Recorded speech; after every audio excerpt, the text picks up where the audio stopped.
filé é isso aí. O filé da aula é saber como é que a força eletromagnética trabalha, saber aplicar a regra da mão direita modificada, saber fazer o cálculozinho. O rádio nível Q já é o nível 2, quando aparece o cálculo do raio aí já é o nível 2. Mas eu ainda acho que o mais bonito, cara, é o cara conseguir aplicar isso, essa fórmula, em outras situações. Essas fórmulas que eu vou deduzir agora, elas já são fornecidas. Só que, pô, cara, é tão interessante quando tu percebe que a fórmula única, nova, é essa aqui, e que todas as outras que vão aparecer são filhotes dela, com um pouquinho de uma pitadinha básica de bom senso. Fica mais fácil de entender, acho que fica mais fácil de digerir. Quando o cara vai vendo fórmula solta, assim, uma atrás da outra, dá sempre a sensação que é muito mais difícil do que é. Pensem comigo. Aqui tenho eu um campo magnético do tipo uniforme, claro. Lá está o ímã, polo norte, polo sul, clássico. Só que dessa vez aqui, imerso nesse campo magnético, qual que eu tenho? Um fio reto. E nesse fio reto vai ter uma certa intensidade de corrente. Meu Deus, esqueci. Só falei de partícula positiva. Adivinhe se a partícula for negativa. A força sai nas costas da mão. O vetor força só aponta para o lado oposto. É o dedão do meio, só que... Beleza? Partícula negativa. Eles gostam muito de botar elétron. É mais fácil botar um elétron para passear no campo magnético do que botar um próton. Certo? Beleza? Pode usar a mão esquerda. Parabéns. Tem gente que eu não sou bom com a mão esquerda. Mas ó, a galera gosta de mão esquerda. Certo? Faz sentido, né? Beleza? Eu tenho pouca habilidade aí, mas a galera que manja de mão esquerda funciona bem também. Perfeita observação, amigo. Faz sentido. Partícula positiva, partícula negativa. Muito bem. Ô, galerinha. Inclusive a palavra destro, né, vem daí, né? O cara é direito, que é correto. Isso é canhoto. Tanto que canhoto tem um sinônimo de diabólico, né? Sim, canhoto tem um sinônimo de isso. É canhoto, cara. Isso é coisa do demônio. Imagina que loucura, cara. Tanto que quando a criança era canhoto, o pai não deixava. Não, ia dava paulada na mão esquerda, amarrava a mão esquerda do guri, com a direita, guri. Tu vê que coisa tenebrosa e que coisa babaca, da onde isso? É só porque a maioria é direito. Direito, olha que absurdo. O preconceito já está embutido na parada. A maioria usa a mão direita, aí o gurizinho usa a mão esquerda. Ai meu Deus, é coisa do tibinga. Como a gente a gente tem a tendência de levar para o lado esotérico a coisa, né? Ô pessoal, olha só que interessante. O que é que tem dentro desse fio para ter corrente elétrica? Pode ser elétron, só que aí caminhando no sentido oposto, né? Concorda comigo? Porque esse sentido da corrente elétrica foi definido baseado em partículas... deve ser umas balinhas positivas, lembra? Então tem partículas positivas, entre aspas, se deslocando para lá. A interpretação verdadeira é elétrons no sentido oposto. Mas como na hora de usar a regra da mão direita? Se eu mudar o sentido do dedão, eu mudo o sentido em que eu faço a força, né? Então não vai mudar nada. Por isso que eu vou continuar fazendo análise fingindo que são partículas positivas que se deslocam. Quer dizer, cara, que essa corrente elétrica vai gerar o seu próprio campo magnético, que vai interagir com o campo magnético já pré-existente e vai ter uma força eletromagnética, só que por enquanto eu só te ensinei a calcular a partir da carga. E eu não te dei a carga, eu estou te dando agora a corrente. Mas olha só, campo, carga, velocidade, seno do ângulo.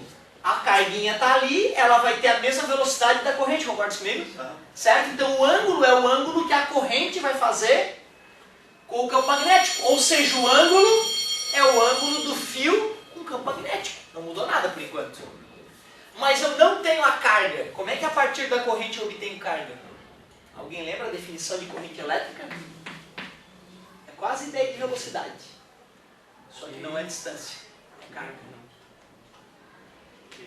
Q delta T. Quanta carga passou pelo fio durante algum tempo? Qual é a unidade de intensidade de carga? Qual é a verdadeira cara do ampere? Coulomb por segundo, obrigado. Está dividindo, passa, I vezes delta T é igual a Q. Tudo bem para vocês? Essa primeira formulazinha? Lá no começo do ano, né? Definição de intensidade de carga. Quem é que eu posso colocar no Q então? E obrigado pela participação. Seno de alfa. Galileu, nosso querido mestre Galileu nos brindou com a ideia de velocidade média. Como é que se calcula a velocidade média? Distância sobre tempo. A distância que as partículas caminharam dentro do fio eu vou chamar de L. Tudo bem para vocês? Então vai ficar L sobre ΔT, onde ΔT é o tempo que as partículas demoraram para sair daqui e chegar lá. É o mesmo ΔT daqui, né? Concordas? Olha só que bonito. No lugar do V eu vou colocar L sobre ΔT. Corta ΔT em cima com ΔT embaixo. Força eletromagnética que um campo magnético exerce num fio. Fio. O que é B? O campo. O que é o I? Corrente elétrica tem a ver com a quantidade de carga passando no fio. E o que é o L?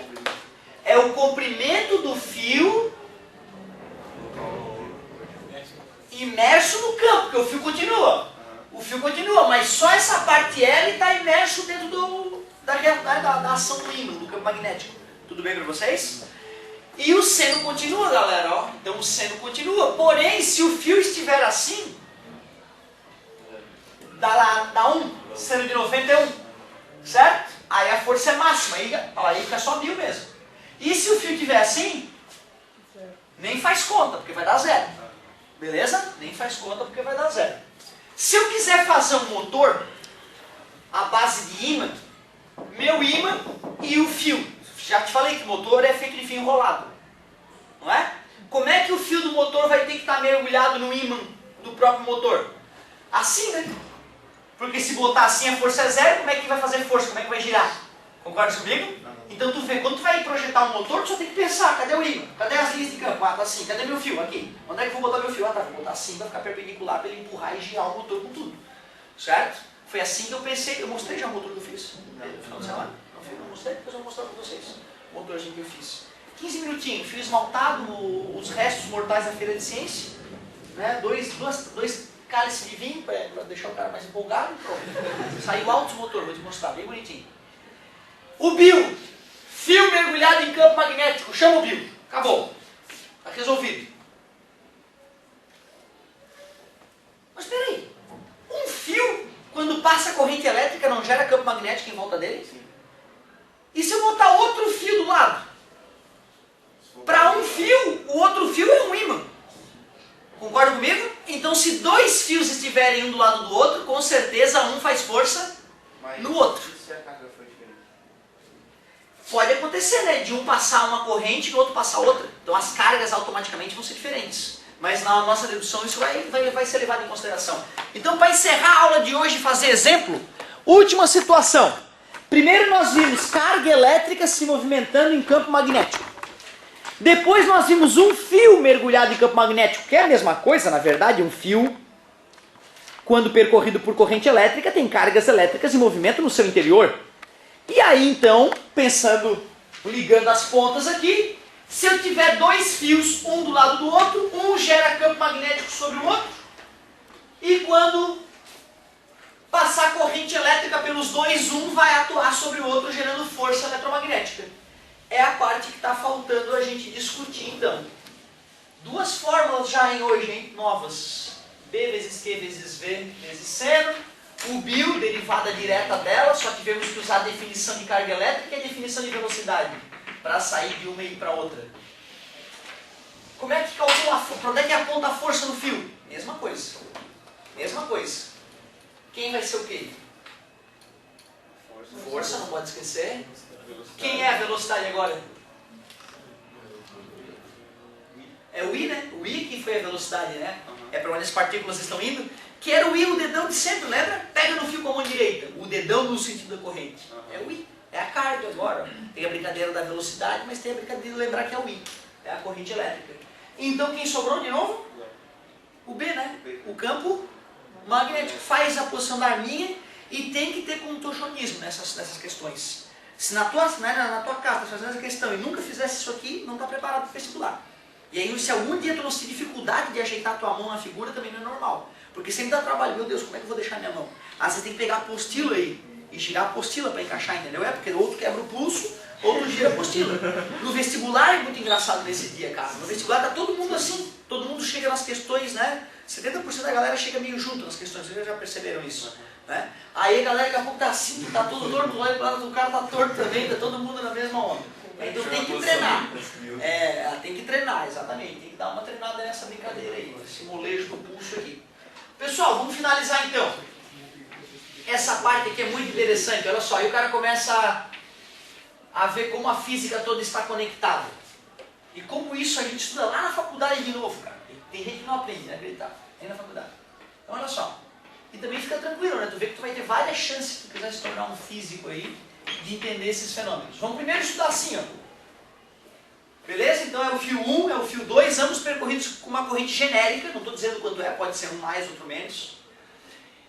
Ó, o fio também não é um fio super grosso, também não é um fio capilar, entendeu? Vamos colocar um fio normal aí, porque se a gente for avacalhar nas dimensões do fio, pode ter problemas também.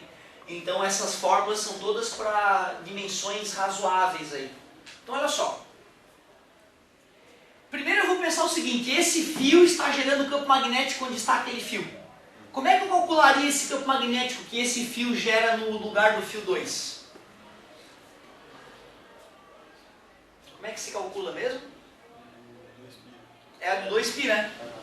Se eu quiser, e para onde é que aponta esse campo magnético que esse fio 1 gera sobre o fio 2?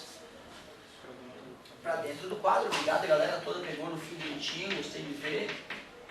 Muito bem. B2, B1, que é porque é gerado pelo fio 1. Tudo bem para vocês? E eu calcularia esse B1 assim, ó. Essa distância seria isso aqui, esse R, né? O raio, a distância dessa linha de campo aqui, né? Seria o R1 ali. Tudo bem para vocês? Aí agora esse fio é como se tivesse um ímã aqui, polo norte aqui, polo sul lá, né? Ímã não pensa, o fio não pensa, ele não pensa, não, agora, antes era um fio que estava ali do lado, agora lá era um ímã. É a mesma coisa, qual é a fórmula que eu uso para calcular a força que atua num fio mergulhado no campo magnético? Bill, né? Dá-lhe Bill. Mas quem é esse B? Esse B não foi gerado pelo fio 1? Então, ó, esse B, olha só quem é esse B, é Mi0 e 1, 2π chamei de R1, essa distância aqui. Quem é esse I? É desse fio, né? Porque o Bill eu apliquei nesse segundo fio. É o I2. E o L é o tamanho dos fios que estão paralelamente dispostos.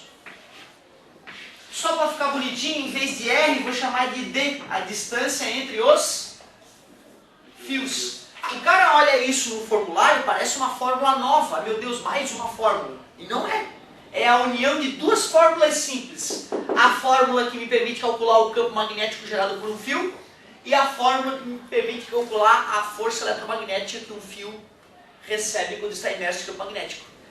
Tu concorda que nós poderíamos fazer a dedução no sentido contrário, considerando que esse cara gera campo magnético e esse cara recebe a força? Né? O que ia mudar? Esse ia ser o... e esse ia ser o... não ia mudar nada. A ordem dos fatores não altera o produto. Agora outra pergunta bonita, para onde é que vai apontar a força?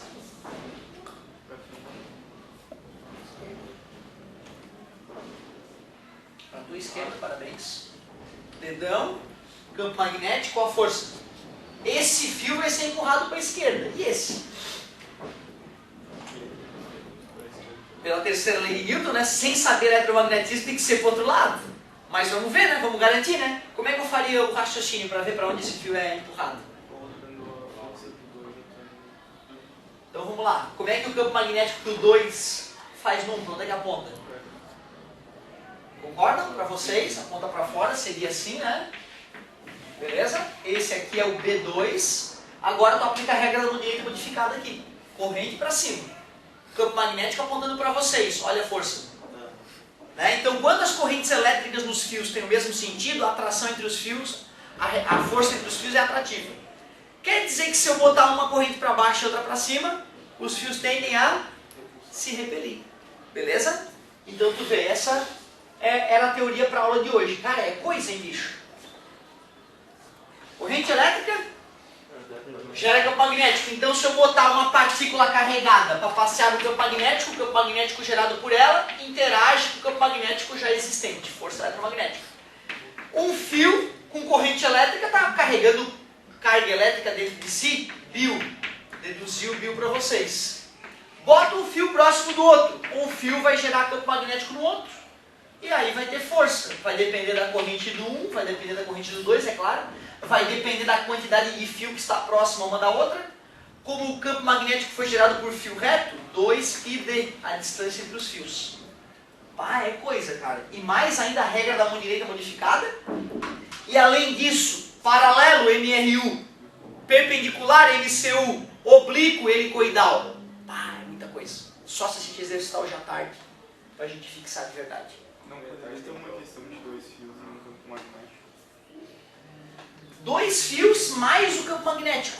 Ótima questão. Bonita questão. O que nós faríamos? Primeiro calcular, né? Esse fio tasca mais o campo magnético aqui. Aí ele pode perguntar qual é a força resultante no fio 1.